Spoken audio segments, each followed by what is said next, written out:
Obakeng Mabotja is the general manager of Eskom's Matimba power station, which is some 3,990 megawatts coal-fired power plant based in Lephalale, that's in Limpopo. Mabotja believes that the 75% energy availability at that power station is not enough and can be improved. Well, she joins us now to talk to us about her plans for this power station. Ms. Mabotja, thank you very much for your time. I couldn't resist reading up about your story in the Sunday Times yesterday, and I thought I've got to have her on my show to talk about her leadership of this power station. Firstly, take us through your journey that you have traveled in order to become the general manager of Matimba Power Station. How did that come about? Oh, thank you, Toli, for the invite for this interview. I think I studied chemical engineering, and I obviously with chemical. Then I started working at a fertilizer company. I think you've seen that part in the Sunday Times. And I must say that when my first few months there, I thought, what was I doing choosing engineering as a career? Because I wasn't expecting to do what I was doing there. Yeah. However, I then came across an advert for Matimba Power Station for Lena plant operators, and I thought, let me apply and see what this is about. So I really started at the bottom of the ladder in this organization as a learner. And then I got appointed as a senior technician, I think in March 2006, in the op support environment. And that's we call it the heart of the operations. I think that's where we have our operators, the guys that are really on shift day and night. So I was a support function for that. And I really fell in love with just working with people, working with procedures of how we operate the plant, working on contracts and other things. And I grew through in the operations environment until I became the ops manager. Yeah. And after that, I think I was actually on my way. My current boss, Mr. Numalo, said, no, you must go to Medupi and learn some few things. I was on my way to Medupi to still continue as an operations manager there. And at the time, I think our previous power station general manager had been promoted to a cluster manager. And then he said, you know what, you're no longer going there. Act in this position. And you've been at Matimba for long. And so that's how I then in 2019, November, I started acting here as a general manager at Matimba. And I think later on I was officially appointed. But that's how it came about. I think for me, I thought maybe I needed another 2 years and whatever. But the task was at hand in 2019, December. Yeah. And I took it and believed, what Matimba has been, it's quite a nice environment to work in because of its people. And the machines don't change, these things remain the same, but the people makes a workplace what it is. And I've been here since 2006, and I must say I still love being here, even with the different challenges that an older plant brings. I still enjoy being at Matimba. Yeah. The megawatts I quoted right at the top of that introduction, Obakeng, 3,990 megawatts. That's what this power station that you lead, if my understanding is correct, that's what this power station is lacking for it to actually operate at 100%. Yeah. Right now, you are at 75%. What is the word for it? 75% energy availability factor. That's what I'm looking for. Yes. Why do you feel that that amount of 75% is actually not enough, because your power station is seen as one of those that are operating at a phenomenal pace. Yeah.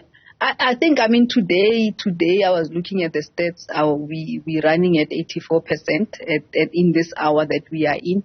And we've always we are a 80% plus performing power station. And there's no reason why we should not be performing at 80%. There's really no reason we should not be performing there. We've always been 80% plus station, and the challenges that we experienced last year, I think that made us, we know we had units out on plant maintenance and all that, but with no units out, we really should be. Today as we speak, we're running 6 units, and in this hour, as I tell you, we are at 84% EAF.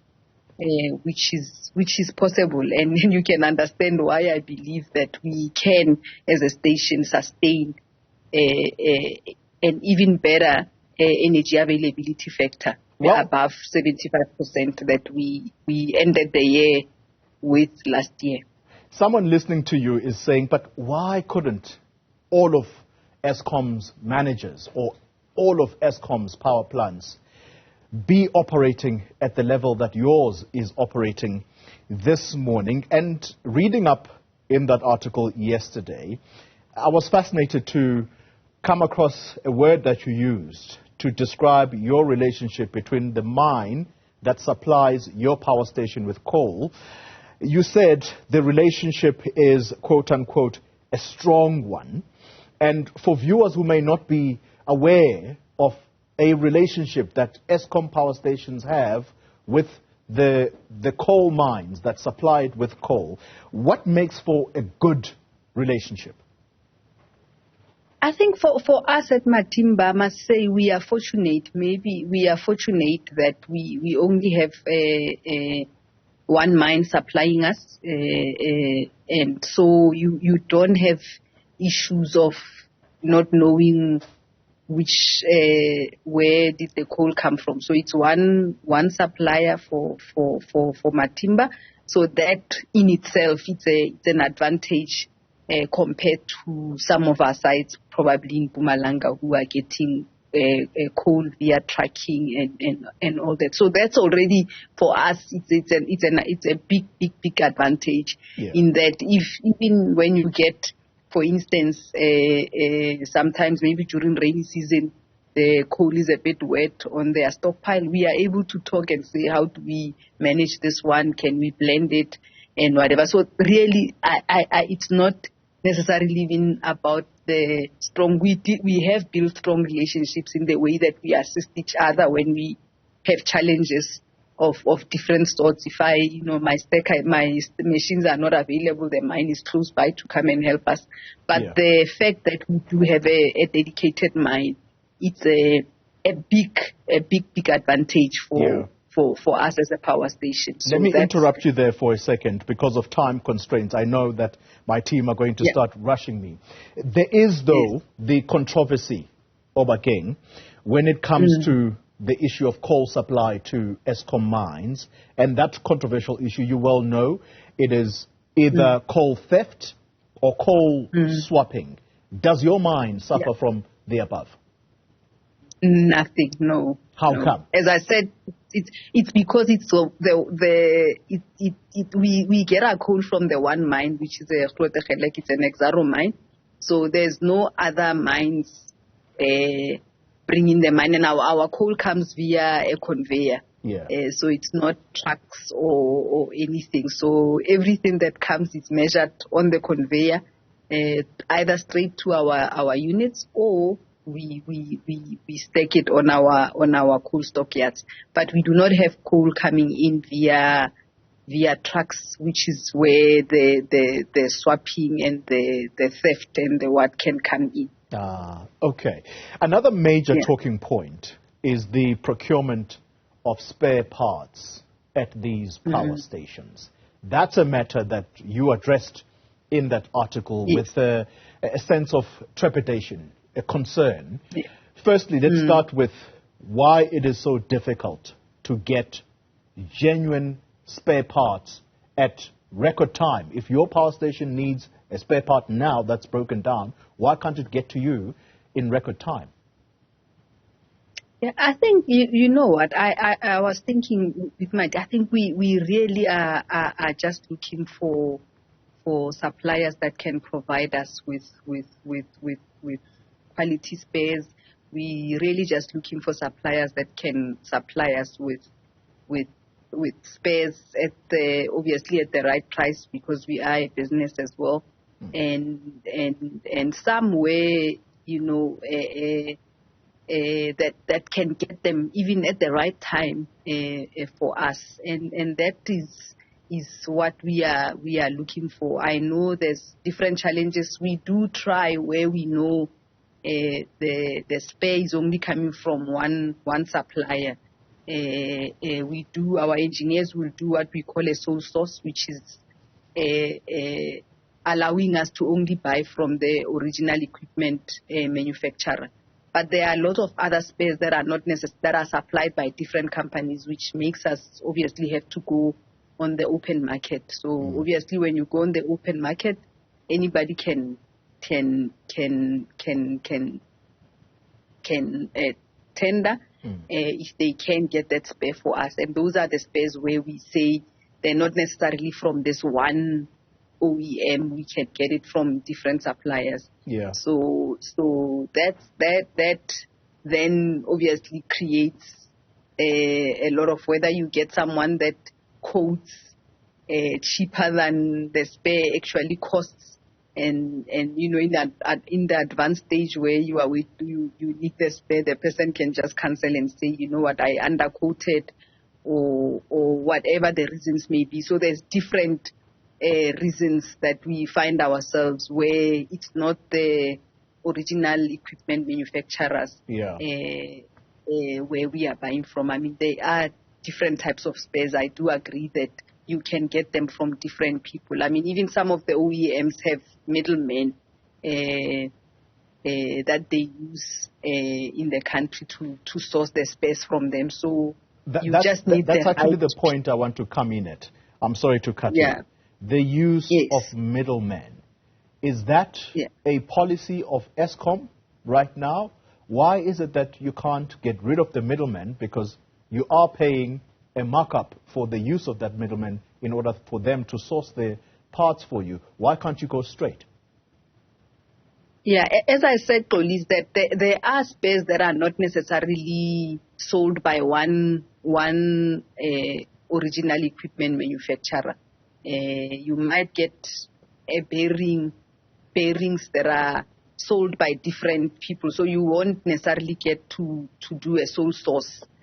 Sole source means that you are saying, I'm only buying from this. There are spares where we go directly to OEM, so it's not necessarily a policy. The policy says where the spare can be found from multiple suppliers, you need to go out into the market, and that's where we go there. I think obviously it's not a otherwise you'll have to have multiple sole sources, and then how do you then choose which one to go to when you know it's not necessarily coming from supplier A? It can come from A, B, C, D, E, F, G, and so it just depends on the type of spare that we are going out on. But there's no force or whatever. I don't know the word to use.